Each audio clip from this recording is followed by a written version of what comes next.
ఈ వారం రోజుల్లో జరిగిన అంతర్జాతీయ వార్తా విశేషాలను మీకు అందించే వసుధైక కుటుంబం కార్యక్రమానికి స్వాగతం. ఆగ్నేయాసియా దేశాలైన ఇండోనేషియా, శ్రీలంక, థాయిలాండ్లలో గత కొద్ది రోజులుగా సంభవించిన ప్రకృతి వైపరీత్యాల కారణంగా 1600 మందికి పైగా మరణించారు. ఒక్క ఇండోనేషియాలోనే 837 మంది మరణించగా శ్రీలంకలో 600 మంది మరణించారు. రెండు దేశాల్లో కలిపి 861 మంది గల్లంతయ్యారు. 12 లక్షల మందికి పైగా ప్రజలు వరదలు, కొండచర్యలు విరిగిపడిన ఘటనల్లో నిరాశ్రయులయ్యారు. పెద్ద ఎత్తున సహాయక చర్యలు కొనసాగుతున్నప్పటికీ వాతావరణ పరిస్థితులు మరికొన్ని రోజులు ఇలాగే కొనసాగే అవకాశం ఉండటంతో ఆ దేశ ప్రభుత్వాలు ప్రజలను సురక్షిత ప్రాంతాలకు తరలించి ప్రాణ నష్టాన్ని తగ్గించేందుకు తీవ్రంగా ప్రయత్నిస్తున్నాయి. శ్రీలంకలో దిత్వా తుఫాన్ బీభత్సం సృష్టించింది.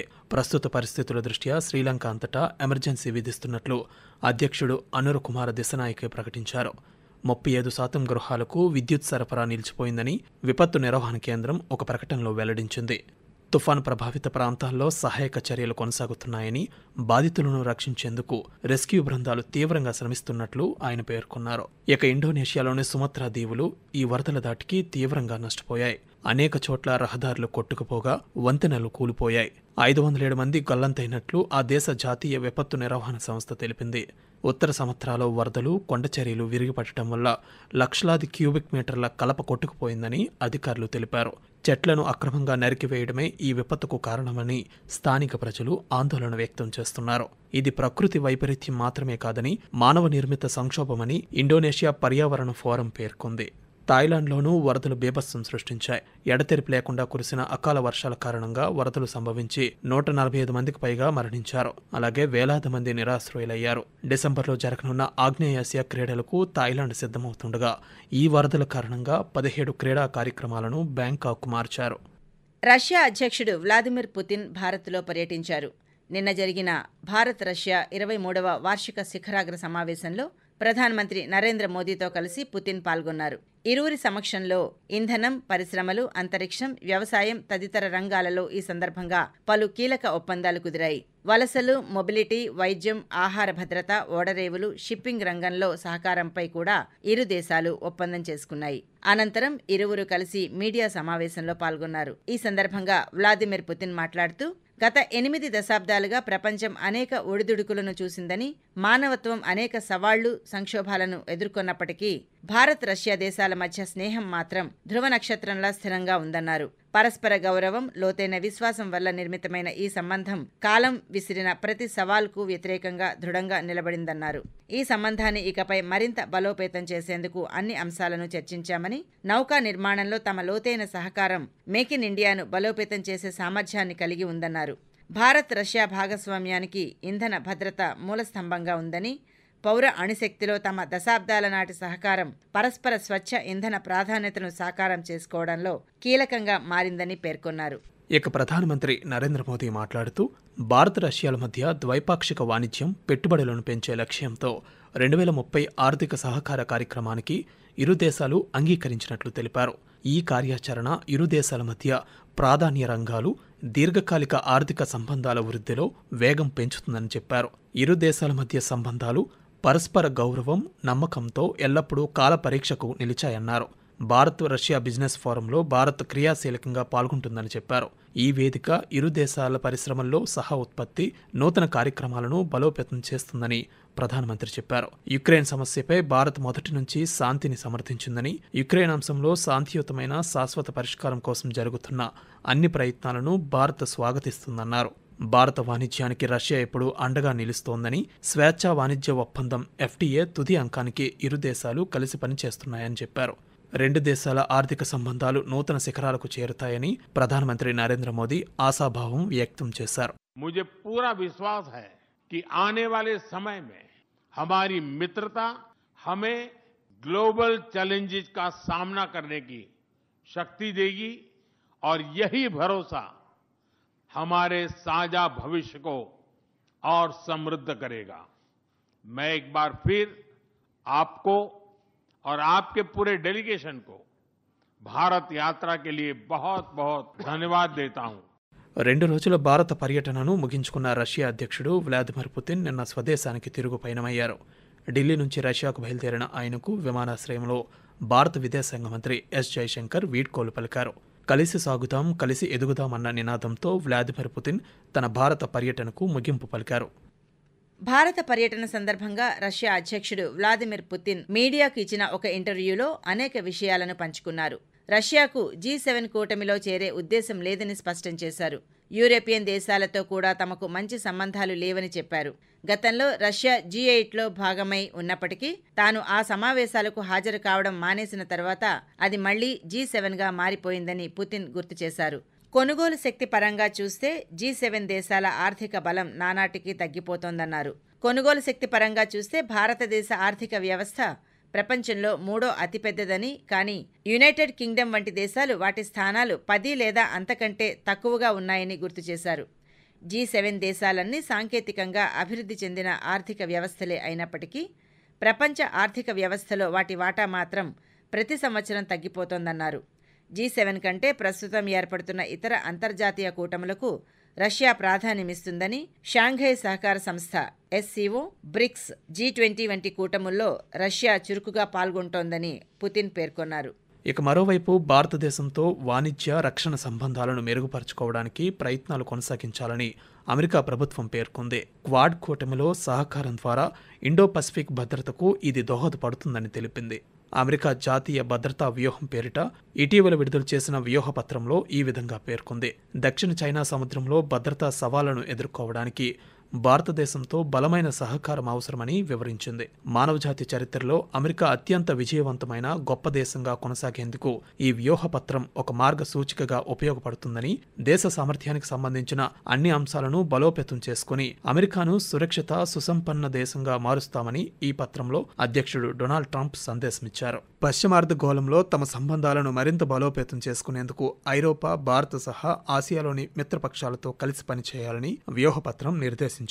యుక్రెయిన్ అధ్యక్షుడు జెలెన్స్కీ సోమవారం పారిస్లోని ఎలిసీ అధ్యక్ష భవనంలో ఫ్రాన్స్ అధ్యక్షుడు ఇమ్మాన్యుయల్ మాక్రాన్తో సమావేశమై చర్చలు జరిపారు. యుక్రెయిన్ రష్యా యుద్ధాన్ని ముగించే ఒప్పందానికి యూరోపియన్ మద్దతుకి సంబంధించిన ప్రయత్నాలలో భాగంగా ఈ సమావేశం జరిగింది. రష్యా యుక్రెయిన్ యుద్ధం ముగించేందుకు అమెరికా అధ్యక్షుడు డొనాల్డ్ ట్రంప్ ప్రతిపాదించిన శాంతి ప్రణాళికపై జెలెన్స్కీ ఈ సందర్భంగా కీలక వ్యాఖ్యలు చేశారు. సవరణలు చేసిన తర్వాత శాంతి ప్రణాళిక మెరుగ్గా ఉందని సానుకూలంగా స్పందించారు. అంతేకాకుండా దాదాపు 4 ఏళ్లుగా కొనసాగుతున్న యుద్ధాన్ని ఎలా ముగించాలనే దానిపై చర్చలు జరుగుతున్నాయని పేర్కొన్నారు. రష్యా, యుక్రెయిన్ మధ్య శాంతి చర్చలు మళ్లీ పునరుద్ధరించబడ్డాయి. డొనాల్డ్ ట్రంప్ ప్రతిపాదించిన శాంతి ప్రణాళికపై రష్యా అధ్యక్షుడు వ్లాదిమిర్ పుతిన్తో జేర్డ్ కుష్నర్, స్టీవ్ విట్కాఫ్ సారథ్యంలోని అమెరికా ప్రతినిధి బృందం బుధవారం మాస్కోలో 5 గంటల పాటు చర్చలు జరిపింది. అమెరికా అధ్యక్షుడు డొనాల్డ్ ట్రంప్ వీటిపై ఓవల్ ఆఫీసులో విలేకరులతో మాట్లాడుతూ చర్చల తరువాత పుతిన్ యుద్ధం ముగించాలని కోరుకుంటున్నారనే ఒక భావన కలిగిందని తెలిపారు. చర్చల ఫలితాలు ఏ విధంగా ఉంటుందో తాను చెప్పలేనని, కానీ పుతిన్ మాత్రం యుద్ధాన్ని ముగించాలని కోరుకుంటున్నారని ట్రంప్ వెల్లడించారు. I don't know what the Kremlin's doing. I can tell you that they had a reasonably good meeting with President Putin. We're going to find out. It's a war that should have never been started. It's a war, if I were president, we had a rigged election. If I were president, that war would have never happened. It's a terrible thing.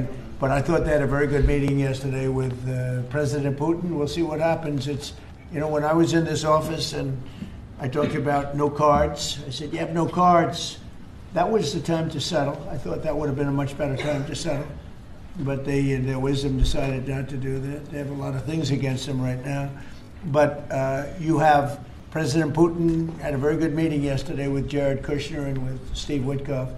మరోవైపు ఈ చర్చల్లో Ukraine నాటోలో చేరాలనే చేస్తున్న ప్రయత్నం కీలక ప్రశ్నగా ఉందని Putin senior సలహాదారుడు Uri ఉష్కోవ్ తెలిపారు. 5 గంటల పాటు జరిగిన చర్చల్లో పెద్ద పురోగతి సాధించలేకపోయినా యుక్రెయిన్ నాటో సభ్యత్వంపై ప్రధానంగా చర్చించామని పేర్కొన్నారు. తమ ప్రతిపాదనలను పరిగణలోకి తీసుకోవడానికి అమెరికా భాగస్వామ్యులు సిద్ధంగా ఉన్నారని ఆయన ధృవీకరించారు.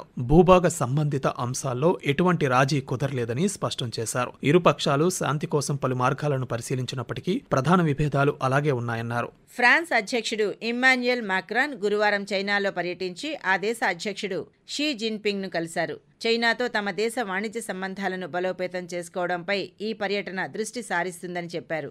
అమెరికా అధ్యక్షుడు డొనాల్డ్ ట్రంప్ సుంకాల ఫలితంగా ప్రపంచ ఆర్థిక వ్యవస్థలు మాంద్యం ప్రమాదాలను ఎదుర్కొంటున్నందున తమని తాము నమ్మకమైన వాణిజ్య భాగస్వామిగాను అమెరికాకు ప్రత్యామ్నాయ మార్కెట్గా చూపించుకోవాలని చైనాకు స్పష్టం చేశారు. ఎలక్ట్రిక్ వాహన రంగంపై వాణిజ్య ఘర్షణలను తగ్గించుకోవాలని చూస్తున్నామని చెప్పారు. యుక్రెయిన్లో యుద్ధాన్ని ముగించడానికి యూరోపియన్ యూనియన్ చైనా సహాయం కోరుతోందని ఈ సందర్భంగా ఇమ్మాన్యుయల్ మాక్రాన్ చైనా అధ్యక్షుడి దృష్టికి తీసుకువచ్చారు. బంగ్లాదేశ్ మాజీ ప్రధానమంత్రి ఖలీదా జియా ఆరోగ్యం తీవ్రంగా క్షీణించడంతో మెరుగైన చికిత్స కోసం లండన్కు తరలించారు.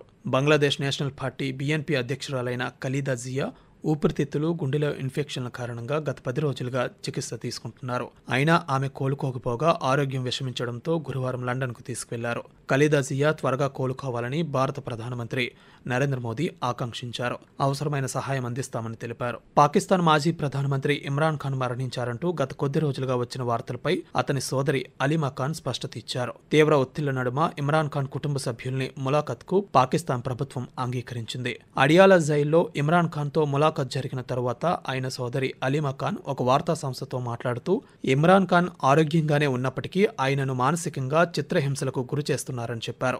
ఒంటరిగా చిన్న సెల్లో బంధించారని, ఎవరితోనూ మాట్లాడనివ్వడం లేదని తెలిపారు. పాకిస్తాన్ ప్రభుత్వానికి ఇమ్రాన్ ఖాన్ అంటే భయం పట్టుకుందన్నారు. ఆయనకు పాకిస్తాన్ ప్రజల మద్దతు ఉందని, ఇలాంటి చర్యల ద్వారా ఆయనను ప్రజలు మర్చిపోయేలా చేయాలనుకుంటున్నారు కానీ అది సాధ్యం కాదన్నారు. అలాగే తన సోదరుడెప్పుడు భారతదేశంతో సంబంధాలను మెరుగుపరుచుకునేందుకే ప్రయత్నాలు చేశారని చెప్పారు. ఇమ్రాన్ ఖాన్ స్వేచ్ఛగా ఆలోచించేవాడని, అందుకే అధికారంలోకి రాగానే భారతదేశానికి స్నేహహస్తం అందించే ప్రయత్నం చేశాడని తెలిపారు. కానీ పాకిస్తాన్ ఫీల్డ్ మార్షల్ అసీం మునీర్ మాత్రం తీవ్రవాద భావజాలం కలిగిన వాడని, భారతదేశంతో ఘర్షణలు కోరుకునే మనస్తత్వం కలవాడని చెప్పారు. అసీం మునీర్ కుటిల ప్రయత్నాల కారణంగా ఇరు దేశాల మిత్ర దేశాలు కూడా ఇబ్బంది పడుతున్నాయన్నారు. ఇమ్రాన్ ఖాన్ ను జైలు నుంచి విడిపించేందుకు పాకిస్తాన్ ప్రభుత్వంపై ఒత్తిడి పెంచాలని పాశ్చాత్య దేశాలకు ఆమె విజ్ఞప్తి చేశారు. ఇదిలా ఉండగా అసీం మునీర్ ను ఆ దేశ ప్రభుత్వం Pakistan chief of defence forces CDF గా నియమిస్తూ నిర్ణయం తీసుకుంది. ఈ మేరకు పాకిస్తాన్ అధ్యక్ష కార్యాలయం ఒక ప్రకటన విడుదల చేసింది.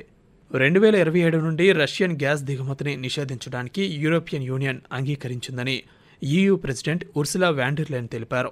యూరోపియన్ పార్లమెంట్ కౌన్సిల్లో కుదిరిన రాజకీయ ఒప్పందం ప్రకారం యూరోపియన్ యూనియన్ రష్యన్ గ్యాస్ దిగుమతిని శాశ్వతంగా నిలిపివేస్తుందని, రష్యన్ చమురును దశలవారీగా నిలిపివేయడానికి ముందుకు సాగుతుందని ఆమె వెల్లడించారు. ఈ చారిత్రాత్మక నిర్ణయం నమ్మదగని సరఫరాదారునిపై యూరోపియన్ యూనియన్ ఆధారపడటాన్ని అంతం చేస్తుందని ఉర్సులా వాన్ డెర్ లెయన్ పేర్కొన్నారు.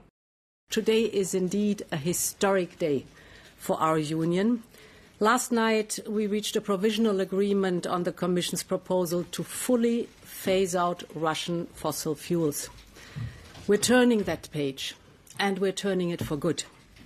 This is the dawn of a new era, the era of Europe's full energy independence from Russia. Many believe this would be impossible. Well, the figures speak for themselves, and let me give you some. Today, Russian gas imports, so LNG and pipeline, are down from 45% at the beginning of the war to 13%. Coal imports are down from 51% at the beginning of the war to now 0%. And crude oil imports are down from 26% to 2% today. I always knew that we could deliver with unity, with resolve, and by building on the extraordinary work of the past 3 years. America తమ దేశంలోకి అడుగు పెట్టకుండా మరికొన్ని దేశాల పౌరులపై ఆంక్షలు విధించేందుకు సిద్ధమవుతోందని homeland security విభాగం స్పష్టం చేసింది. ఇప్పటికే అమెరికా 19 దేశాలకు చెందిన పౌరులపై ఈ నిషేధాన్ని అమలు చేస్తోంది. ఈ దేశాలకు చెందిన పౌరులకు అన్ని రకాల ఇమిగ్రేషన్లను నిలిపివేయనుంది. అదేవిధంగా పౌరసత్వం, గ్రీన్ కార్డు దరఖాస్తులకు సైతం ఆయా దేశాల పౌరులను అనర్హులుగా ప్రకటించింది. అదేవిధంగా ఆయా దేశాలకు తమ పౌరులు వెళ్లకూడదంటూ ట్రంప్ ట్రావెల్ అలర్ట్ జారీ చేశారు. గత నెల వైట్ హౌస్ సమీపంలో నేషనల్ గార్డ్స్ పై ఆఫ్ఘాన్ శరణార్థి కాల్పులు జరిపిన ఘటన తరువాత అమెరికా అధ్యక్షుడు డొనాల్డ్ ట్రంప్ ఈ నిర్ణయం తీసుకున్నారు. అందులో భాగంగా ఆఫ్ఘనిస్తాన్తో పాటు Congo, Cuba, Iran, Haiti, Libya, Somalia, Sudan, Turkmenistan, Venezuela, యెమెన్తో పాటు మొత్తం 19 దేశాలపై నిషేధం విధించారు. అక్రమ వలసదారులను గుర్తించేందుకు అమెరికా వ్యాప్తంగా హోంల్యాండ్ సెక్యూరిటీ విభాగం గత కొద్ది రోజులుగా తనిఖీలు కొనసాగిస్తోంది. ఇప్పటివరకు మీరు ఈ వారం రోజుల్లో జరిగిన అంతర్జాతీయ వార్తా విశేషాలను మీకు అందించే వసుధైక కుటుంబం కార్యక్రమం విన్నారు. వ్యాఖ్యానం డివి సత్యనారాయణ, పివికేఎం లక్ష్మి. సమర్పణ ప్రాంతీయ వార్తా విభాగం, ఆకాశవాణి విశాఖపట్నం కేంద్రం. వెలువడింది ఆకాశవాణి విజయవాడ కేంద్రం నుండి.